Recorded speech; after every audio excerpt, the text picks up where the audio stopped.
Afternoon, everyone, and welcome to Community Awareness. If I could get everybody to please stand for the Pledge of Allegiance. I pledge allegiance to the flag of the United States of America and to the republic for which it stands, one nation, under God, indivisible, with liberty and justice for all. Just a couple of things that I just want to let you know. Make sure your cell phones are on silent.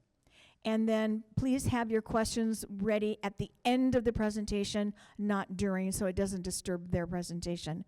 I'm going to have Mike Romero come and speak and give a few words on what's happening here in Sun Lakes.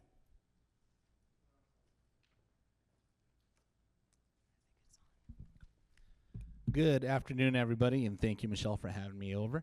So I'll be brief on some of the things that we're going to touch up here for this coming holiday season. So as we move into the month of November, security has begun preparing for the upcoming holiday season.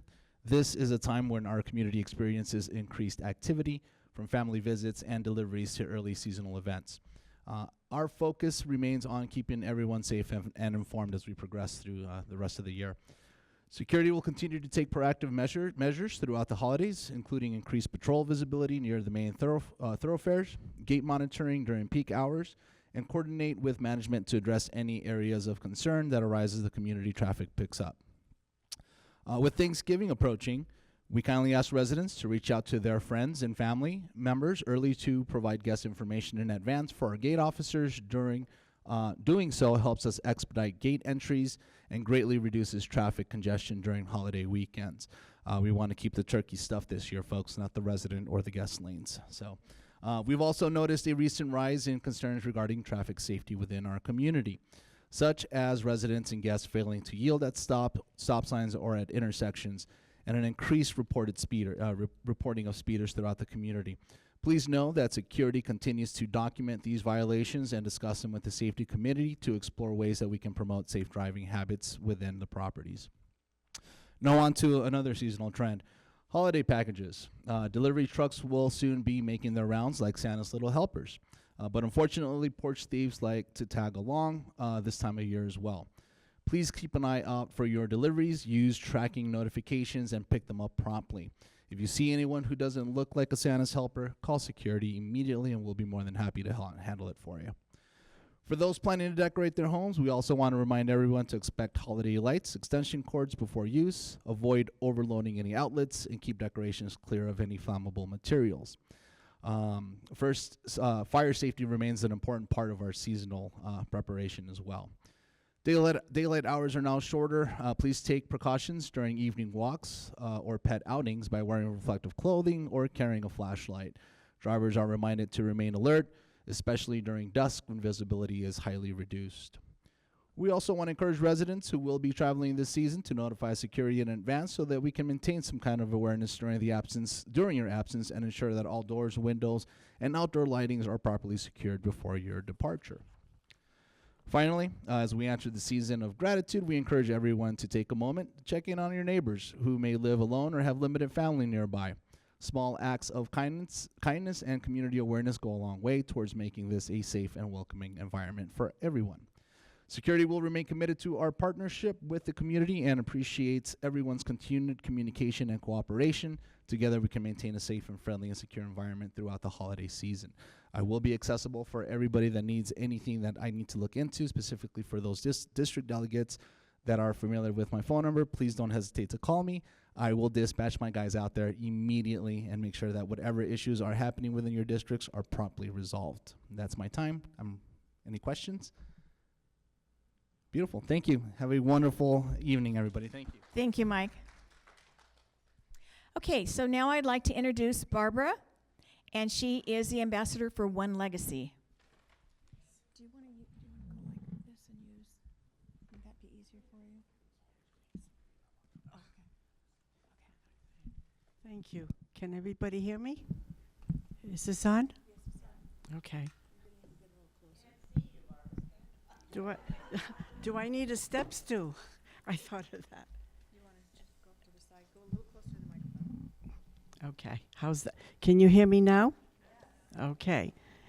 Well, welcome everybody. Thank you for coming. And first of all, I want to thank Michelle for inviting me back. I think it was in April or May.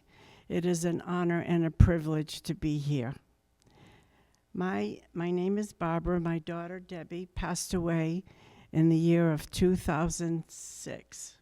She was DOA at San Gorgonio Hospital.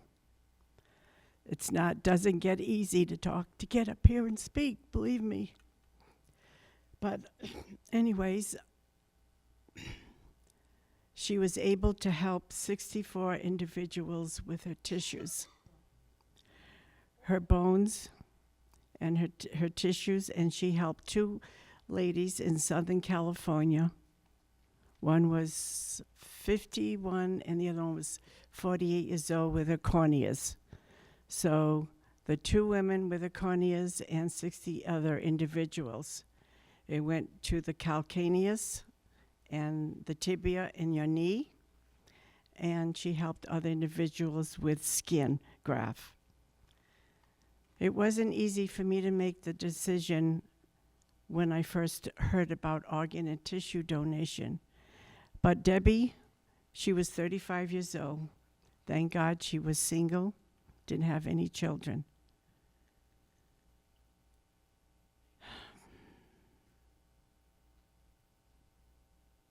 I'm sorry. Anyways, the youngest individual was a 17-year-old boy, and it was his calcaneus. And the oldest was, I believe, a 72-year-old female in Vermont. So I have the One Legacy has given me the gender of the patient, of the recipient, the gender and the age and where in the body and the state that her tissues went. So when you think of organ and tissue donation, most people think of heart, liver, kidneys, but tissue donation is also important as it helps individuals live a better life with their corneas, burn victims, mastectomies, and different, parts of the body, not just organs, also your heart valve and intestines. Now, when Debbie passed, it was about 11:30 on July 28th at 2026.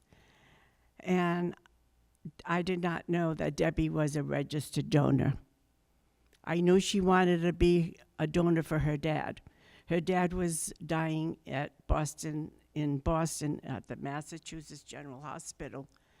In the same year, July, it was June or July of 2006. She had tested the same blood type, so she was able to be a donor. So when she got to Boston, she was not able to because of her liver. It wasn't of the same stature. I remember her crying and telling me she wasn't able to donate the liver.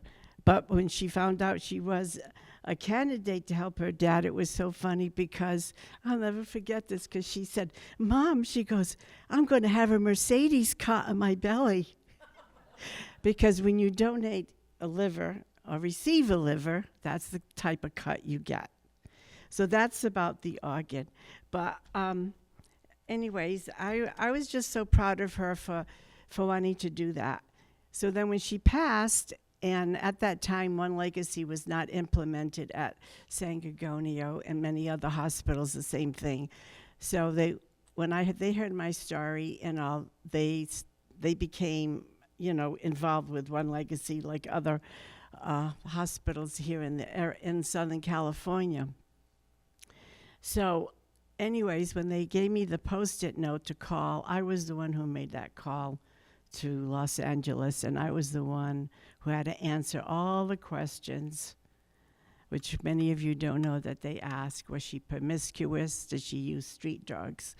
Anyways, I was on the phone for 45 minutes, and they also told me to be sure to dress her when she's laid out with a turtleneck, long sleeves, because she's young. We're going to take a lot of skin. Well, they did. I didn't mind, because the next day, I'm going ahead, I'm sorry, let me go back. So I left the hospital, went to my son's house, and my granddaughter came in the house the following afternoon and says, "You know, Grammy, Debbie was an organ donor." I said, "Really?" She says, "Yeah, she wanted to be an organ donor." Well, we never talked about it because, you don't expect your child to go before you. You don't expect that. So anyways, I got on the phone. I put my hand in my pocket, got that phone number, and called, and that's when that all had to happen. I had to answer all the questions. So then about a year later, I got a card from one of the recipients saying that because of your daughter, I can now skip, jump, walk, and run. And that was such a beautiful thing. So her life goes on in California and throughout the United States. It doesn't get easy. I miss her. She was the youngest of my 3 children. She was 35 years old and had a master's degree in social work and was also going for her PhD. She did her internship in Rikers Island in New York. And she was a very bright, very selfless girl. And her fluorograph is here. And a lot of information I got on that table is pictures when I had her honored on the flow in 2006. Her fluorograph here is made out of coffee for her hair, and the white of her eyes and her teeth are made out of rice, and her lips are made out of cinnamon. I did that, and you can see in that book of how we, started to do the fluorographs. The 2006 was the first year that, because we got a new designer for our floats, which is in the Rose Parade, and he did all the designing of all the floats and also did the changing of the fluorographs. We used to use flowers, dried flowers for fluorographs, but that was the first year that the fluorograph was made for sepia. Now, like I say, her face, I forget to tell you, Michelle, but her face is made out of farina, out of cereal. And the teeth are the rice, and her eyes and her hair was made out of coffee. Now, I hand carried that fluorograph on the plane, flew to Ohio. And I had my grandchildren and my daughter from Florida and her husband came in and flew in, and they finished it off with the eyebrows. And if you see one strand of hair on the end, my grandson had noticed her picture, and he said, "Oh, let's put some coffee in her hair here." So that was done, finished by my grandchildren. And that was such a beautiful thing. So let me tell you a little bit more about what One Legacy does and what I do. Okay, the first heart transplant was done in Cape Town in Africa in 1967. 1954 was the first transplant, and that was done in Boston. It was an individual, it was a male, and he donated his kidney to his twin brother, and that was done in 1954. And in 1905 was the first corneal transplant. And the skin graft was first done in 1869. So 250,000 corneal transplants have been performed in the past 35 years. Let's see. Okay, One Legacy is a nonprofit organization. We're dedicated to saving lives through organ, eye, and tissue donation.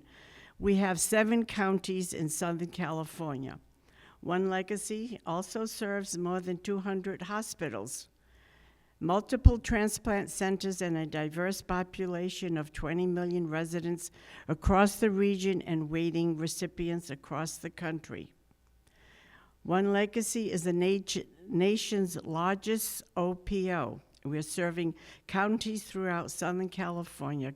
That's Kern County, San Bernardino, Santa Barbara, Los Angeles, Riverside, Ventura, and Orange County. One Legacy serves an incredibly diverse service area of 20 million residents. 70% of them are non-white. There are 106,000 people in the United States waiting for organs. 20% of those are currently waiting for a life-saving organ transplant, and 1 in 5 of those on the list live in California. 95% of U.S. adults support organ donation. 54 usually actually signed up as a registered donor.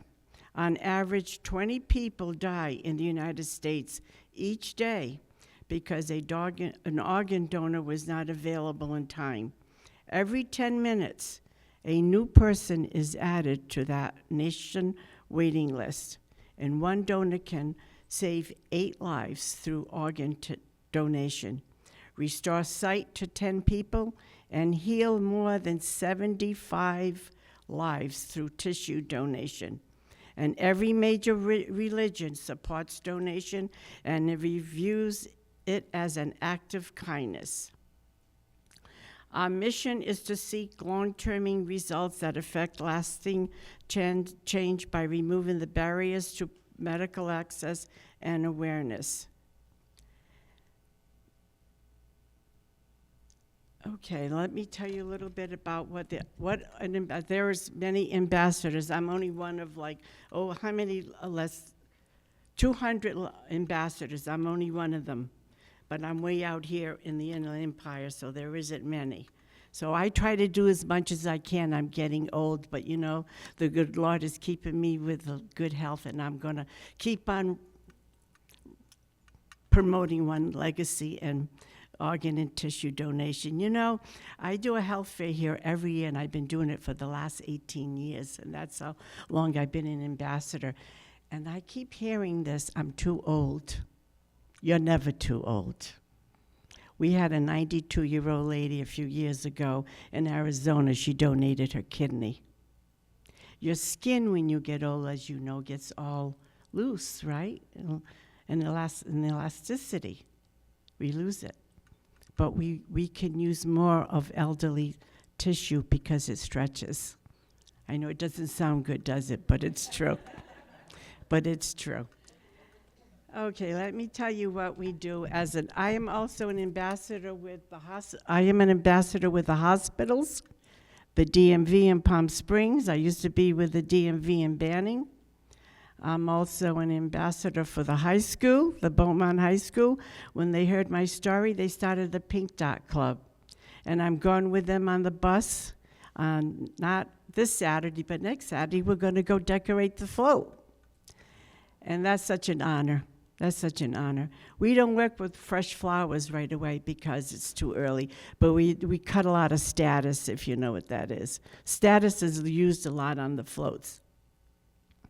And what else do I do?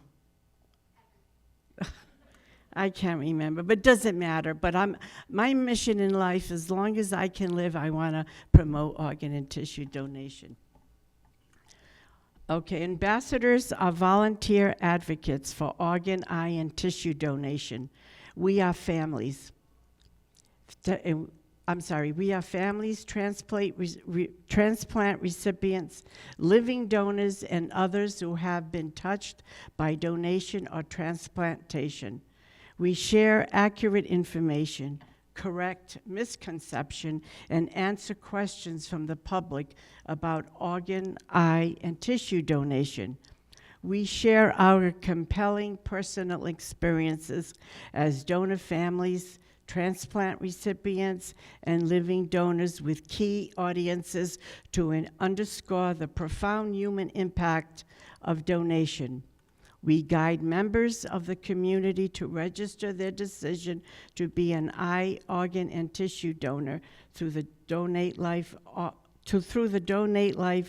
donor registry. We also facilitate booths and support presentations in the community to educate the public and encourage donor registration.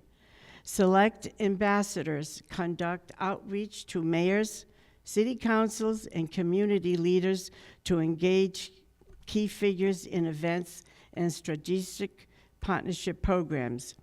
We work with One Legacy Donor Family Aftercare. That's another program that I do. I am currently, for the month of December, and I'm not saying this to pin a rose in my lapel, but because I do cursive writing, and that is not implemented in the schools today. So Barbara, because I'm in my 80s, and I do have good penmanship, I've been asked to write a thank you cards to all the donors for the month of December. Last year, I wrote out 334. This year, I got only, I think, 213. And I have someone in here that is helping me with that. But I am halfway through. I think I'm on December 15, and it's such a wonderful thing to do. As I write each one of those cards, I just think of that family. Imagine I'm writing it during December. That's the month of Christmas. Lost their children, their loved ones. It's such an honor to do that. I just love it. So I do that. I do the family aftercare. I wish I lived closer to Azusa, to our corporate office, where I could be able to do more, but unfortunately, that's okay. I do what I can here, and they're trying to get more work out here for me in the Inland Empire. So we work with One Legacy Family Aftercare, and we always remember them on the anniversary death of their day. That's why I'm writing this. It was like on that day that they passed, and they were able to give of their organs or their tissue. I'm thanking that mother, father, uncle, loved one, daughters from mothers with fathers, right, giving thanks to them. So we work with the One Legacy Aftercare Department to support the families through key donor memorial programs and grief support services. Over 95% of California's registered organ, eye, and tissue donors made their decision at the DMV. We work with the local DMV field offices staff to ensure that customers are provided with accurate information about donation. And I highly, I hear so many stories that people say, we're selling organs. That is such a myth. Please do not listen to the news or whatever they're saying out there. Because in the state of California, 2 doctors have to pronounce them brain dead. They have to pronounce them brain dead. And there was something else I was going to say, and it left my mind. But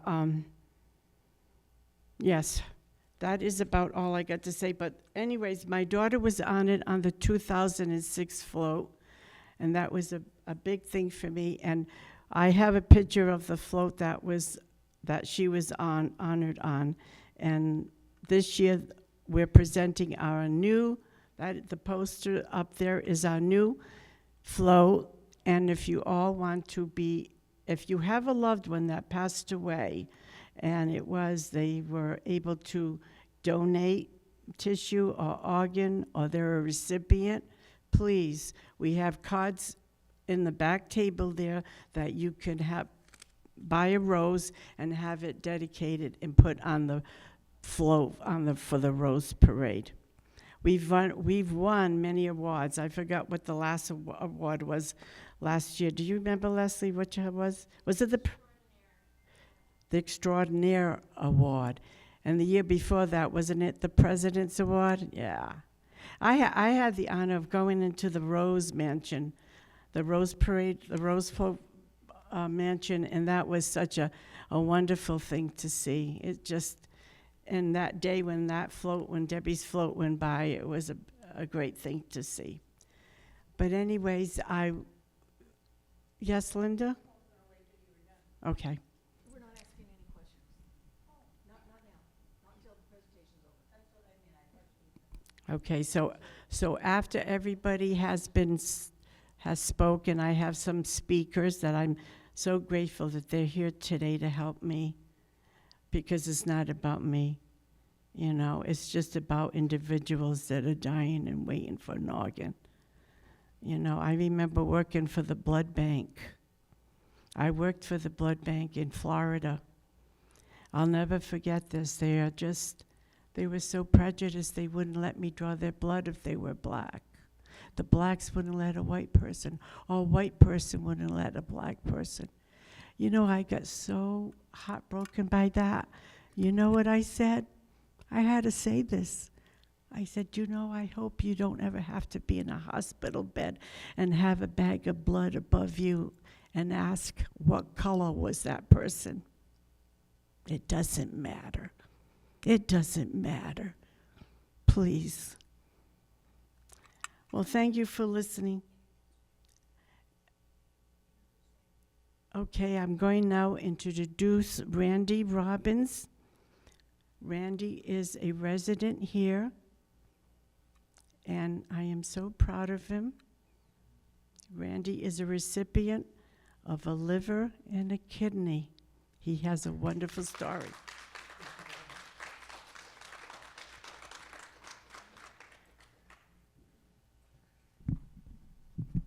Well, when I came today, I wasn't planning on talking, but oops, sorry. I wasn't planning on talking, but as any of you that know me know that I rarely have a loss for words. Probably by the end of this, I will have a loss for words. I just wanted to, many people in the community already know my story because I was pretty open with it being a board member. I was pretty open with what was going on over the last couple of years. It's been 2 years now. It started, I was getting a very distended belly, didn't know what was going on, and even my primary physician basically said, if it keeps getting bad, go to the ER. I thought, that doesn't seem to make a lot of sense. And Thanksgiving of 2023, the day after, we were supposed to go to Las Vegas. We ended up in the ER instead. They did not drain my abdomen at that time, but I was told then that I had cirrhosis of the liver. Had no idea. My primary, let me rephrase that, my ex-primary did basically ignored symptoms. They told me that. Took me a few weeks to get into a liver doctor. And I finally, January 16th of 2024, I got into the liver doctor and at Loma Linda. And she happened to work within the Transplant Institute, which was great, not just in their clinic, but at the Transplant Institute. And she was a PA, but she immediately recognized what was going on. And she said at the time, you don't just have a liver problem, you've got a kidney problem too.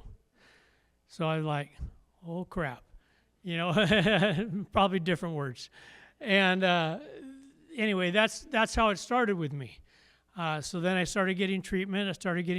Had to have my abdomen drained because it would fill up. Because what would happen, long story short, the liver drains through your kidney and then out through your bladder. And mine wasn't draining properly. So it was draining into my abdomen. And so I had to do that for quite a while. Finally, on May 16th, I was put on the transplant list for liver and kidney. And at that time, they referred to it as simultaneous liver kidney. That was their plan. Later on, they said we may have to separate them because both are failing equally. So I'm not going to have one that's strong. So ultimately, in January of 2025, I was called. They called and said, "We have a liver and kidney coming in for you." So I went in there. Among other things, your liver and your kidneys clear toxins from you that clear your brain. Mine weren't getting cleared, and my brain wasn't very clear, to put it bluntly. And so that time I was in the hospital, they're trying to deal with that. I ended up doing some dialysis, got an infection probably through the port, which kind of scrambled my brain even more. After waiting, saying that the kidney was on its way, we waited 12 hours, and they ended up, the kidney was not, the liver and kidney were non-viable for me. So I went home. 2 weeks later, I get the call on February 6th, get the call to, we've got organs for you, so come on in. So we go in, they check me in, roll me into the the OR, and roll me into after spending 34 hours in ER. They finally got a bed for me and got me up there. And this was all at Loma Linda. So I don't forget, their transplant institute and the staff at Loma Linda, I can't speak for other hospitals, but if they're even half as good as Loma Linda, they're good. Loma Linda was sharp. They were great. They were fantastic. All the exciting things I can say about them. They were great with me. Anyway, so I go into the ER at around, I think it was around the OR around midnight, and my family's all there, including my brothers. And so they rolled me in, and they did all the pre-op. I wake up about 7 days later. Long story short, the first liver they gave me, they did not have a kidney. This first liver they gave me, rejected.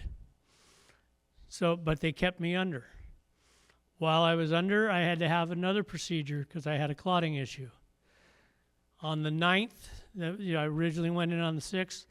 On the 9th, they told my wife, I was in ICU, completely out of it.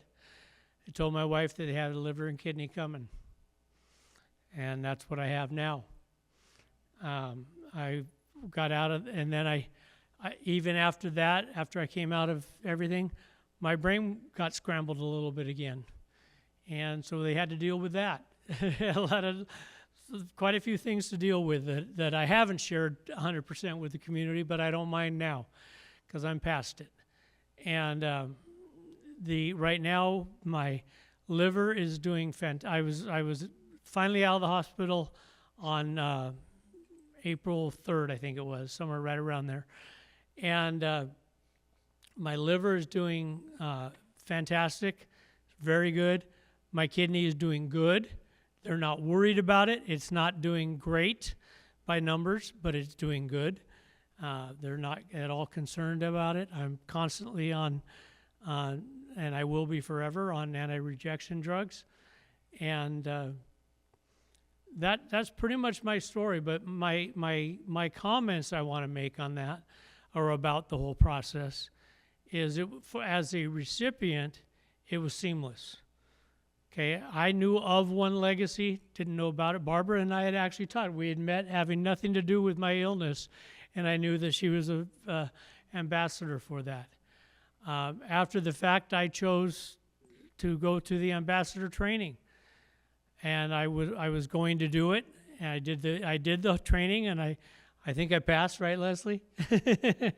And I did that, but then I thought for a couple days, and I was afraid I was going to miss too many commitments just from the physical. I wasn't quite physically ready to spend 6 hours at an event standing behind a table like he's back standing by the table right now. I wasn't quite ready for that.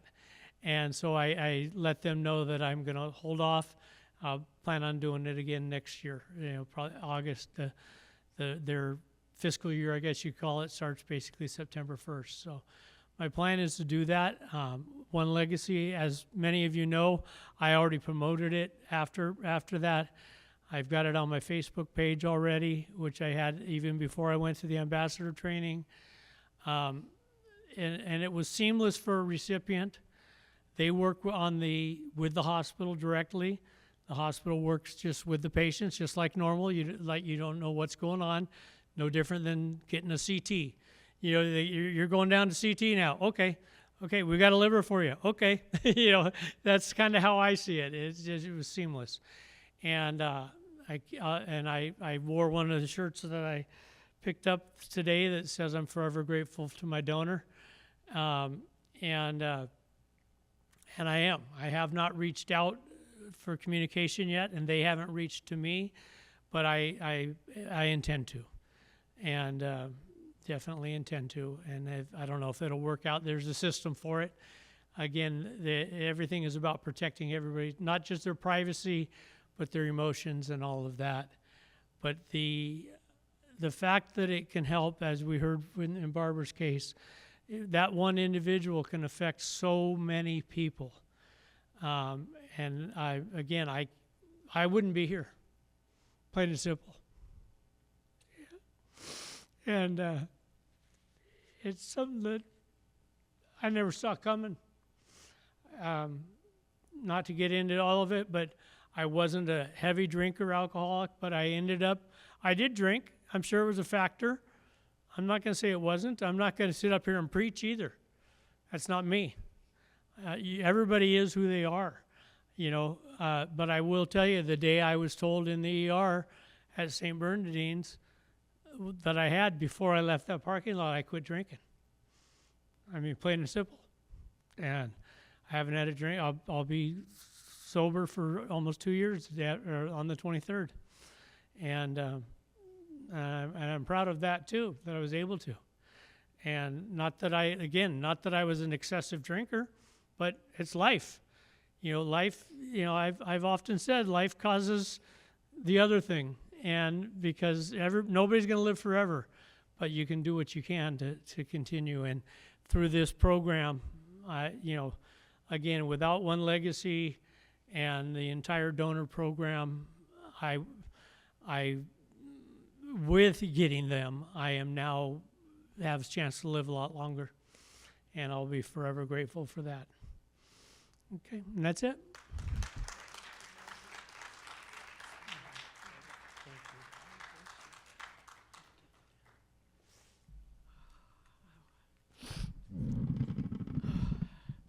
God bless him. I am going to introduce Miss Leslie. She's like my boss, I guess you can say. And she's been with us a little bit now, and she's going to give you some points on organ and tissue donation. Thank you. Is it okay to take this out? Thank you. I don't have the patience that Randy and Barbara have. I have to move around a lot. I want to say something really quickly before I get started. I started at One Legacy in January. Prior to that, I was at the equivalent of One Legacy in Houston, running their ambassador program for a few years. And when I started, Randy was actually in my very first orientation that I led. And he talked about how he had just received his transplant, and he had called me afterwards and said exactly what he told you guys. I just don't think I can do this. And I remember thinking, what a different breed Californians are to have just gotten a transplant. And I was like, of course, I understand. Absolutely. Please heal. And I just thought, oh my gosh, this is going to be, it's incredible here, the community here. And then Miss Barbara, I remember when I started, her reputation precedes her. And I was so excited to have my first conversation with her. And she's known, I think she's the most firecracker of all of our ambassadors in the best way possible. And our very first conversation, we talked for so long. She had me laughing. We shared stories. She had me crying. She introduced herself as the Post-it mom. And I just thought, oh my God, I met a legend in donation. This is absolutely incredible. So these are just two of our incredible ambassadors, and I'm so honored to be able to hear you guys share your stories, and to put all of this together. Just absolutely amazing. So what I'm going to say is going to be a little redundant because we have two experts here that just went through a lot of it. But as she said, my name's Leslie. I am the community programs supervisor for One Legacy. And so I'm just going to run through a little bit about what we do and what the donation process looks like to give a little bit of background to the stories that you guys have just heard. So One Legacy essentially acts as the bridge between the donor hospitals and the transplant centers. They don't communicate directly with each other. We're the ones who kind of bridge between that. And so we help to recover the organs, tissues, and eyes, and we facilitate that recovery process all the way through to the recipients, the transplant surgeons, receiving those at the hospitals. So this goes a little bit more into what we do in general. We have 3 main goals that we focus on at One Legacy. The first one is educating, which is what our 2 wonderful ambassadors are here today to educate about the importance of donation and the people who are waiting for those donations. We advocate. There's a registry that I'll go more into later on with the state of California where people can register to become donors. So we educate and advocate about those for people to become donors. And then we, like I said, facilitate the process of organ, eye, and tissue donation. And we're the bridge to life for millions of people. One Legacy is an organ procurement organization, an OPO. We're federally designated, and we are the largest in the world. We serve the most people in the world. So right now, we have the most diverse community as well, over 20 million, 10 transplant centers, 250 hospitals that we serve, 7 counties, which Barbara so gracefully went through for you guys. Thank you, Barbara. And like she said, 70% of them are non-white. And what's important about that is there's a huge discrepancy between the number of people who are of a multicultural background who are registered to be donors and those who actually need to receive an organ, eye, or tissue donation. So many of them need them, but there's so many medical misconceptions out there in these communities that prohibit them from wanting to register as a donor. And that's why the advocacy and education that our ambassadors do is so important. So here's a little visual of our service area that Barbara went through. I'm gonna look at this screen so I'm not facing my back to you guys. It kind of goes more into detail. The dots are where all of our offices are at One Legacy. Since we're such a large area, we try to spread out all across the place so that we can serve everyone quickly, because time is of the essence when it comes to donation and transplantation. So we need to make sure that we're close to these places, right? We work closely with medical examiners, coroners, sheriff's offices. So regardless of how a person passed away, whether there is an active case involved, we're still able to work closely with these different partners to ensure that donation is an option not only for that individual, but for their family, because then they have a legacy that loved one lives on. So can anyone tell me what this is? Stadium, Rose Bowl Stadium, right? Do you know how many people can fit inside this stadium? 80 more? Yes. And do you want to know why this is important? The number of people who are waiting for life-saving organs right now could not fit into this stadium. That's how many people need an organ to survive. Every 10 minutes, an additional person is added to our national waiting list. And 22 people on average die every single day waiting for that life-saving organ. That's why we are so passionate about what we do at One Legacy and so invested in our passionate ambassadors and the work that they do out in the community. So I think it glitched, but you get the point. 106,684 patients are on the U.S. waiting list right now. And again, circling back to the importance that 60% of these people are from multicultural communities. You know, you have situations like diabetes is really prevalent in certain communities, right? There's certain medical issues that you see within specific communities that will lead to organ failure. And so we really try to get out there and educate every community, and specifically multicultural communities, on the importance of this.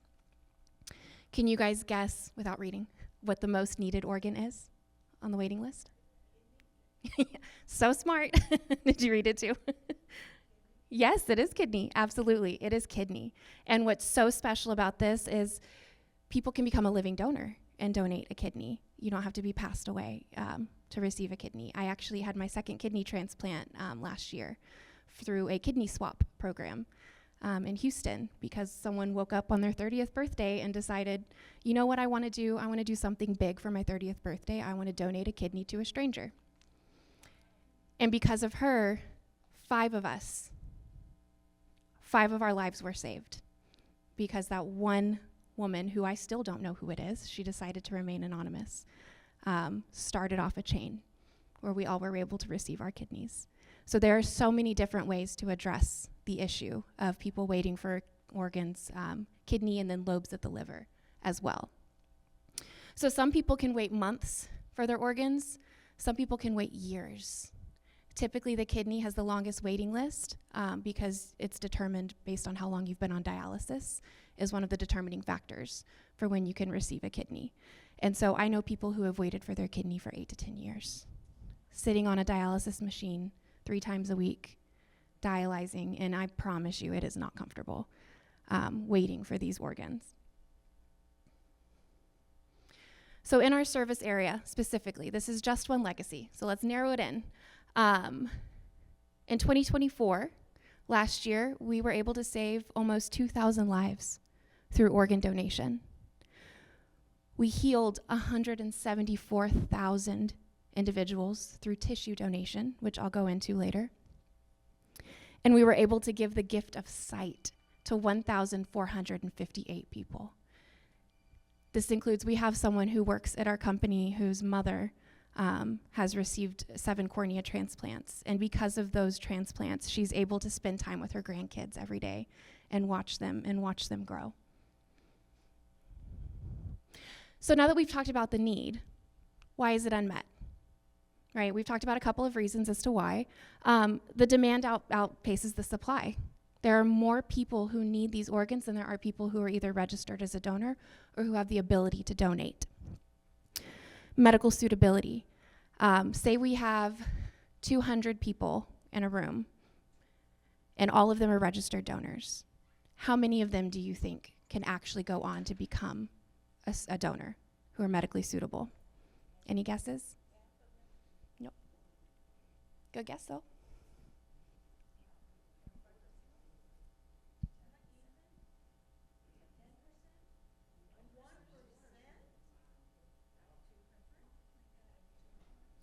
One person out of 200 is able to donate their organs. And that's why it is so important that we talk about the registry.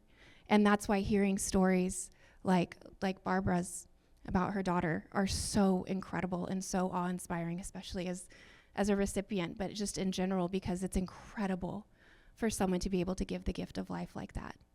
But that's why it's so important what we do.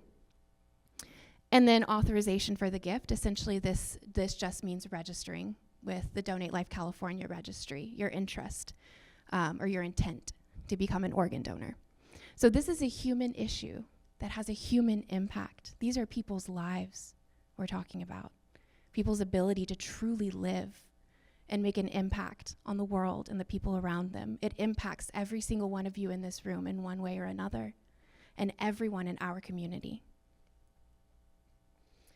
So like I said, less than 1% of all deaths are eligible for donation, and only 70% of potential donors actually make that decision to donate.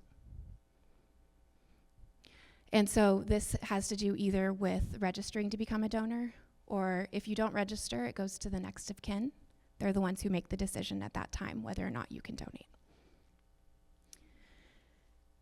And only 3 of 8 organs from those possible donors are able to be donated. So organs like the lungs and the heart tend to be a lot more fragile than like the kidney and the liver. So the time frame of donating those organs is a lot smaller as well. Like for the kidney, you can put it on a pump that keeps it thinking that it's in the body, so it'll last a bit longer, up to 48 hours. But for like the lungs, you've got to go. You've got less than a day to get those lungs out to the person who needs them. So overall, 1 organ donor can save 8 lives. And 1 tissue donor can heal over 74. So we talked about tissue. So this includes, on the right side, you can see your corneas, tendons, heart valves, veins, skin, and bones. These are all tissue that can be donated to help heal someone's life. I had a donor father in Houston whose daughter had passed away in a car accident. She wasn't suitable for organ donation for various reasons, but she was suitable for tissue. So a lot of people can become tissue donors if they can't become organ donors. And he was really interested to find out what tissue she could donate. So I did some research, we looked hard into it, we found it out, and we found out one of the things she could donate was her heart valve. And I told him, I said, Richard, she might not have donated her heart, but her heartbeat is out there. She was able to donate her heartbeat to help heal somebody's life. So tissue is not talked about as much as organ, but it is equally just as important and just as valuable.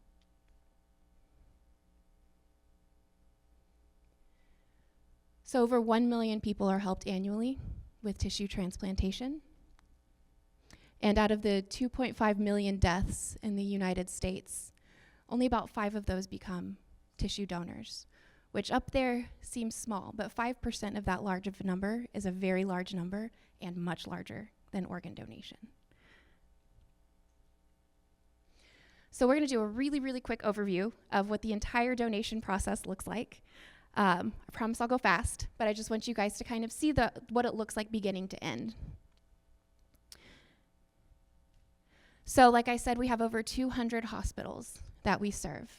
It starts with the patient on the ventilator, and they're brought in to the hospital.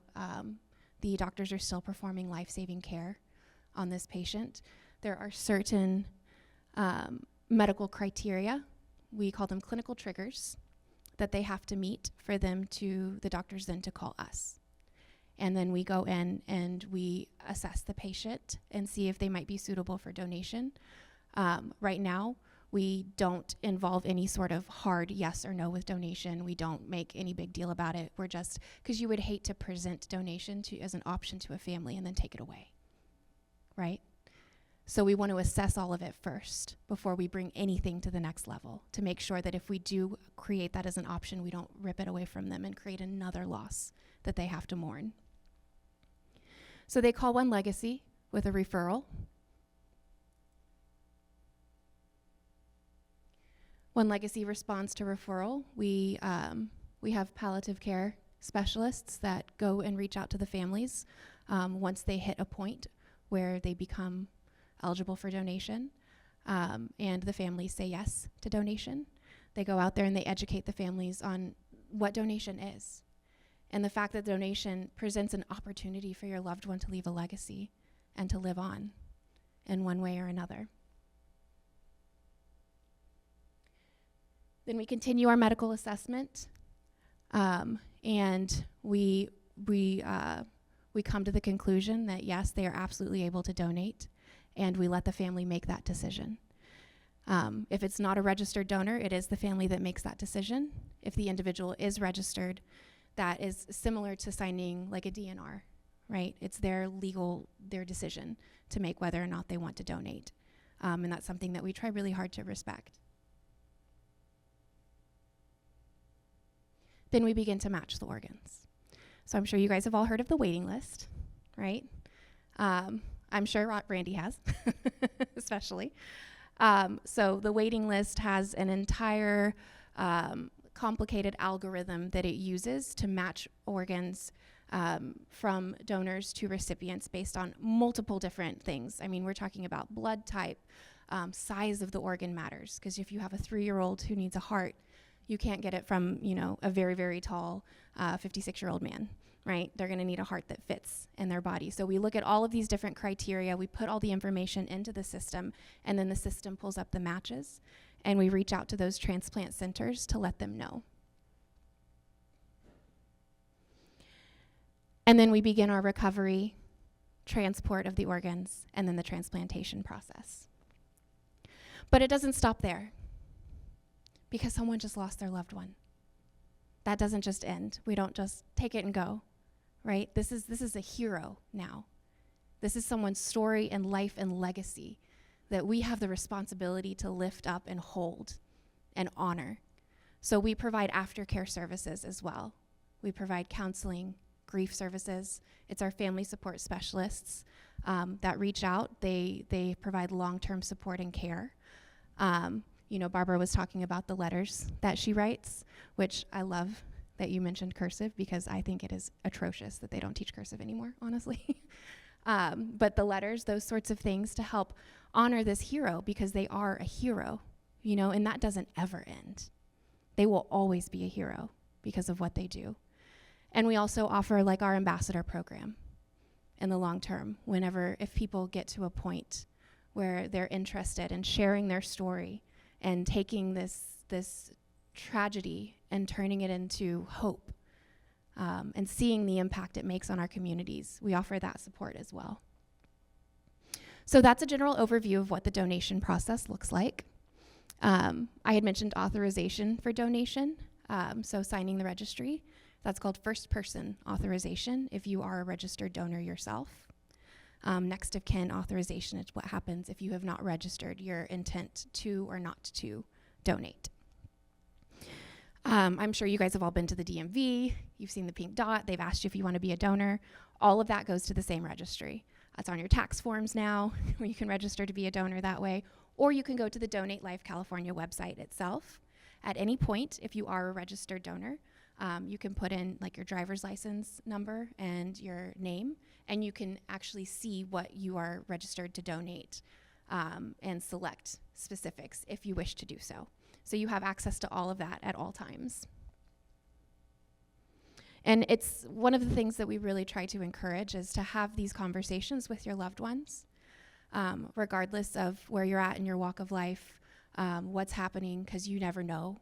And to have this conversation ahead of time takes such a weight off of their shoulders, right? Because they're able to grieve and to be present and not have this decision that they have to make. And if it is the decision that you make and you do register, to talk to them about that so they know, so they're not taken off guard by that decision,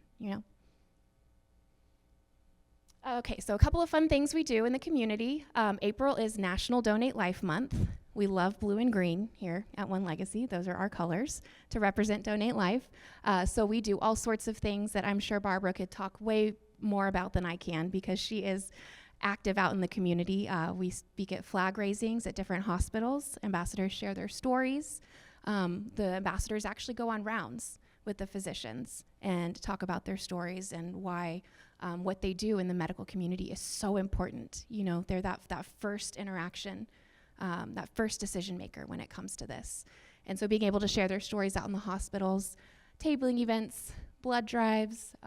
We have our civic outreach ambassadors go out and receive proclamations stating that April is National Donate Life Month. So they're very engaged with our civic officials. Donation education, Blue and Green Day. We love blue and green year-round. We love blue and green in April, and there's a specific day where we really love blue and green within April, where we all try to wear blue and green just to show, similar to pink, for breast cancer awareness. And we have our donor memorial ceremonies where we honor our donors. We have an ambassador named Jamie Alcroft who does stand-up comedy, and he has created a Laughs for Life program where people who are registered donors can get into a stand-up night for free. And Laughs for Life because he talks about donation and the importance of it there. We do pride events. We're actually going out to Palm Springs. I'm from Texas. We're going to Palm Springs this weekend for their pride event to help educate there.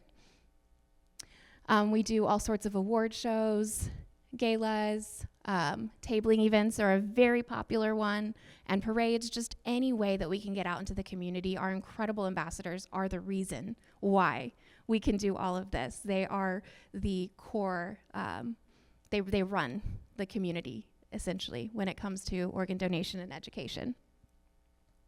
And school presentations. It's still very important. I just forgot it was in the corner. That's why it came up last. Donor Dots for Hope with Joey Gase, back to school drives. It's really important to get out into the high schools and educate. Can anybody guess why?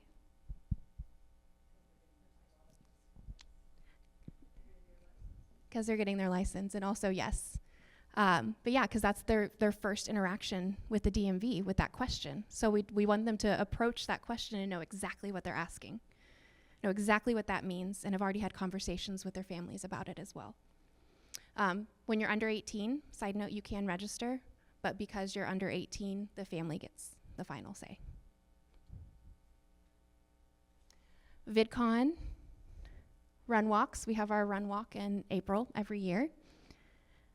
We do tours of our facility. We are one of the 2 facilities in the United States that can actually recover organ and tissue in-house. So sometimes we will transport patients to the facility, donors to the facility to recover. We have a helipad, and then we will transport the organs out to their respective recipients afterwards. And we are the only OPO to have our own eye bank as well in-house in Azusa. And conferences. So here's a little bit more information about our run walk. Anyone can participate. I participate by sitting behind a table and registering people in. So you don't have to run nor walk to participate. There are many opportunities to be involved. We have our walk in Santa Barbara as well. We do a barbecue that usually happens around September. This year the run walk will be April 26th, and Barbara and I will work hard to make sure that you guys get all that information as that approaches, if you would too like to sit behind a table with me. And we have a Montebello Heritage 5 and 10K as well.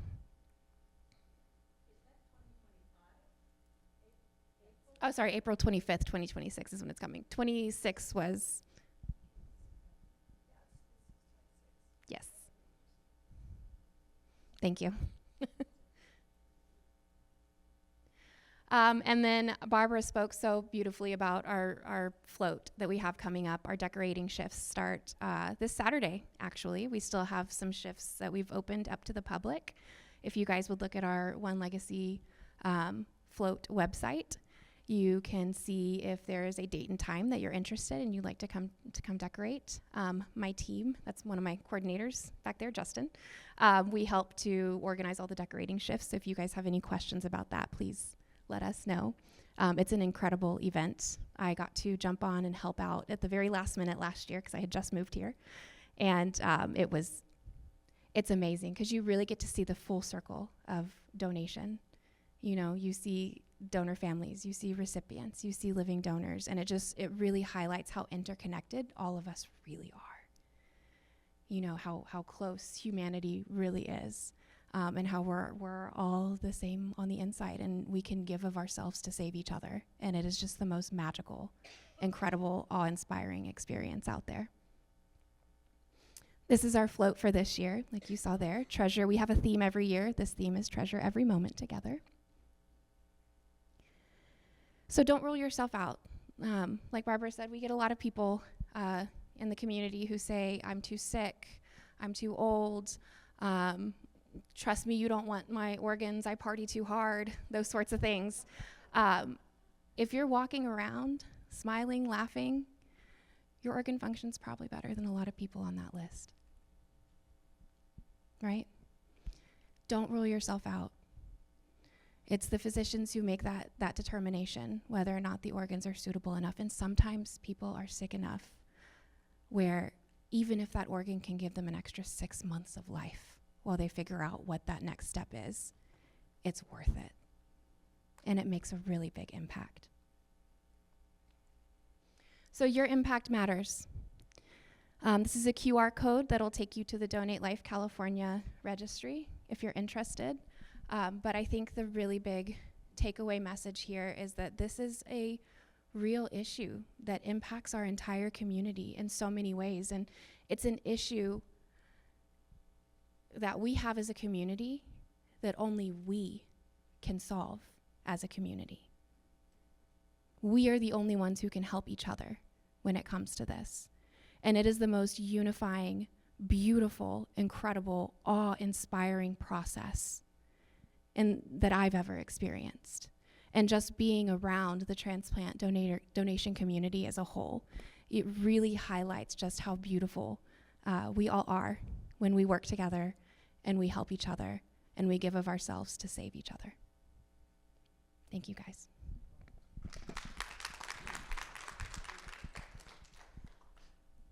Thank you, Miss Leslie. You're so sweet. You know, people say, you know, I've had cancer. They wouldn't want me.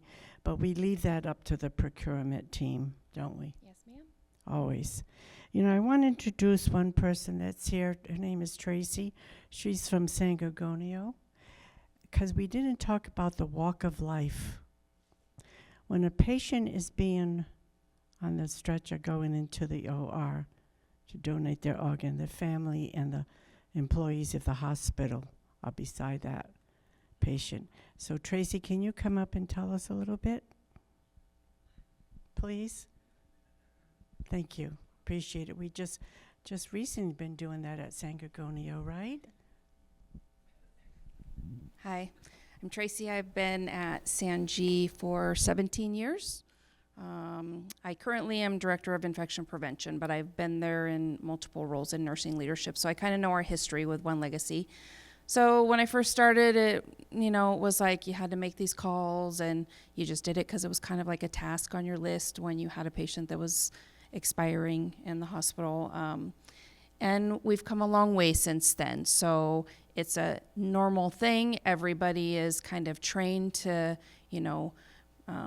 making the calls, trying to catch everything timely so that if we can find a donor, whatever, they determine they're able to donate, we catch them in time and we're able to do a lot more than we had in the past, and it's not just a task anymore. Everybody's empowered to do it. They're passionate about it. We became a dedicated facility recently, so in the past, if we had patients who were potential donors, they were transferred elsewhere to be cared for, and I don't know. I think, do you have a facility in Redlands? Yeah, I think it was the Redlands facility typically they would go to. Now we actually keep those patients with us. We have our OR team work with One Legacy. The patient, like she was mentioning, we do an honor walk if the family chooses to do that. So as the patient is rolled down from wherever they are, usually in our ICU, to our OR, the hospital staff all comes down. We line the hallways. We stand and we honor them as they, it's emotional. Just as they pass by, and it means a lot to the family to see that the whole staff stops from what they're doing for the day to be there as your family, your loved one is passing by for the last time. So we've had several of those this year. We've had a dramatic increase in donors and finding people that that they determined were able to donate. And so things like this encourage that because we're out in the community more and making people more aware. Barbara or other ambassadors come to our general orientation every month and talk about what the program is, why we do it, so all of our new hires are aware.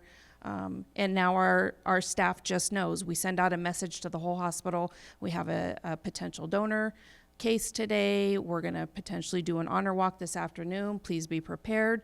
And as soon as the family says it's okay and they choose that, once the patient is ready and we're going to roll them down, we send it out, and within 5 minutes everybody is there to show their love and gratitude for that family and the choices they made. So it's a really beautiful thing if you're able to participate in that and see the impact and how far we've come with it just being like a normal part of our day, is just helping this happen and complete the process where before it wasn't necessarily a normal thing for us. I think it was kind of uncomfortable years ago to approach people, and it was like, oh, I just don't want to ask them, and they've made it so like smooth, and the transition is so easy, and everything is very delicate in the way that they talk with people, and so it's really wonderful if you're ever there and you get to like witness that. And even if you're there as a visitor and we have it happening, we encourage everyone that's there to step out and be there. So, yeah. Thank you, Tracy, for that. Okay, now, do we have any questions? Linda? Hang on, Linda, hang on for the Oh. mic. Was that the actual Fluorograph. fluorograph that Yes. was on that? That was It was so on the, beautiful. not this float, but the float in Right. 2016. 2016. Yes, and Wonderful, Barbara. thank you. I have a very basic, is it on? Okay. I have a very basic question, and I'm very uneducated about this. I live alone, and many of my friends live alone. And if, let's say, they have a fall, supposedly my watch is supposed to call 911. What if you die in your house and 911 comes? Where do they take you? Do they take you to the hospital, or what do they do? So they can declare death at the moment. That's something that's outside of One Legacy's arena. That's something within the hospital program and within the way that first responders are you talking about becoming a donor? No, in not that right. I mean, sense? if I did want to be a donor, where are they going to see that? On my driver's license, or? No. It is on your driver's license. However, it doesn't have to be on your driver's license, and you can still be registered. They don't check to see if you are a donor. That's us. We're the ones that do that. So nobody knows if you're a donor or not until those clinical triggers that I mentioned are met. I know, but where does the ambulance take you to the hospital where they would do that at San Gregorio? Yes. Yeah, they would take you to the hospital. They would, Yes. even if they don't know if you're a donor. Yeah. Is that yes. correct? Okay. Yes. I'm just curious. Thank you. Great question. No, that was a great question. Absolutely. I don't think I've ever received that question before. That was good. I have a donor, and thank you. I'm all choked up now. Thank you, guys. I have a donor yellow tag on my driver's license, but I don't have anything designated. I mean, I did this when I was 16, first registered to drive, and I've had it, last year, right. So should I go on and go into the donor website and designate, or should I just say take it all? Okay, I have a card that my mother and father signed back in the 80s. It's a pink card. In California, that's what it was. I still have it. But you say you have a yellow? No, I have a pink dot. A pink, oh, you do have, Yeah. And what was your question again? I'm sorry. Should I go in, if it's just the pink dot, and do you guys just take what you want, or should I go into the registry? Take what you want. Let me rephrase the I'm question. yours. Hey, in the beginning, when I first did my first will and testament, I donated my body to science, and then my granddaughter talked me out of it. She goes, Nana, it might be a long time before we get to bury you. Will you not do that? Okay, I get it. So anyway. I'm guilty of saying those things to my grandmother as well. We don't want to talk about that, Grandma. That's not or Mom. I actually just had to have those conversations with my mom. No, if you would like to offer to donate everything, you do not need to go in and designate. Very few people choose to actually log in and designate things. I know there were a couple people that I had met in the community at my last job who thought that donating corneas were, so they unchecked that. But it's completely it's to give you control over that decision. As a follow-up question to this young lady over here, I just got my California license 2 years ago. I moved down from New Jersey. So they asked you whether it be an organ donation. I said yes, so I got a pink dot on my driver's license. Thank you. They don't ask you whether it's tissue or organs. They just ask you. So back to the question is, I'm an organ donor, so that means everything, right? So they go in, they can tissue or eyes or organ, right? It's whatever's decided, right? Yes, great question. I don't have to register that No. take my organs and not my tissues No. or vice versa. or That's on anything, me. I so. should have clarified when I Okay, mentioned that. Yeah, okay. no. If you just register, like at the DMV, then it automatically checks off everything. Okay, thank you. Yes, my apologies.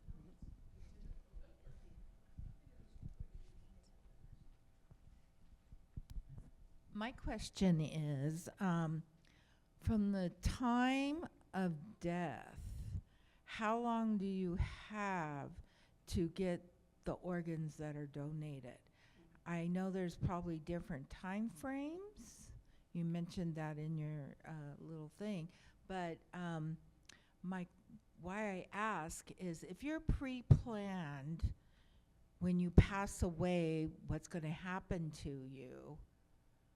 I'm wondering, do we need to insinuate with the planner that we have, be it family or pre-planned death, do we need to notify them we want to live this long, even though we are a donator? How long would we have? Do you understand the question? I do. Barbara's itching to answer this one. Well, you heard my story. My daughter, I didn't know she was an organ donor. So because she was DOA, dead on arrival, her organs are not healthy to donate, but the rest, her skin and her corneas.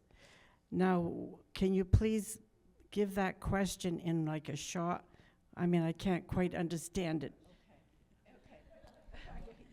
Okay, say that I'm going to donate my heart. How long do I have from the set of time of death to be in burial? All right, when you in a hospital, you have to be, you're on a ventilator. So you have to be alive. Your body has to be alive. Your body has to be flowing to keep those organs available to donate. So they do it right when you're alive, but you're brain dead, but your heart is beating. So generally that's correct, but it's not. You're not alive. They will not. So I'm sure you've heard of life support. Yes. Essentially, when you are people say brain dead, but it is dead. Mm-hmm. There is no different types of death. Death is death. So they'll keep you on circulatory support, even though you are technically dead, because that helps prolong the life of the organs while they're going through that matching process. Okay. And so a lot of times it's really difficult because the patient they'll be warm to the touch. They'll see their chest rising and falling, even though they are by all means dead in that situation. So the medical field is the ones who prepare the family that this is the stage the patient's in, and now we see she's a donor, and they let the family know that we are going to take whatever is compatible of donating for that person, correct? So that's our One Legacy team that does that. We have very, very specialized teams. We have a team that brings the entire topic into question with the family to present the option to them for donation and explain it. Right. And then we have a team that sits with them, if they do decide to authorize donation is the term they use. Right. We have a team that sits with them throughout that process and explains every step of the way exactly what's happening. Okay, thank you. You're welcome. You guys have great questions. Oh my gosh. I know, you guys, I love California. Does anyone else have any questions? No? Michelle, can I say one thing? Of course. I forgot to mention Of this. course. My granddaughter now works for One Legacy. She's an RN, and she works in the operating room as a part of the procurement team. So it's a bittersweet. Yeah, I forgot to mention that. There's so much I want to say, then after I'll say, oh, I should have said this, I forgot. Okay, I'm going to give this back to Miss Leslie. Thank you, guys. I just have one last thing to say, and then I will be done, and it has to do with my first impressions of Barbara. One of the conversations we had, I found out that she was on Steve Harvey. And I spent an hour trying to find the YouTube video, and I have never been in a workplace before where myself, my leadership, and my senior VP were all crowded around a computer screen watching her on a dating show on Steve Harvey in her cute little red dress. Oh, she was amazing. I was like, she's a star. That's all I wanted to say. Well, I want to thank both of you very much. This was an eye-opener. I think a lot of people got a lot of information out of this, and you are on Channel 97, so this will be seen by everybody. So even though we were kind of small today, you'll still have an impact on the community. So thank you so much.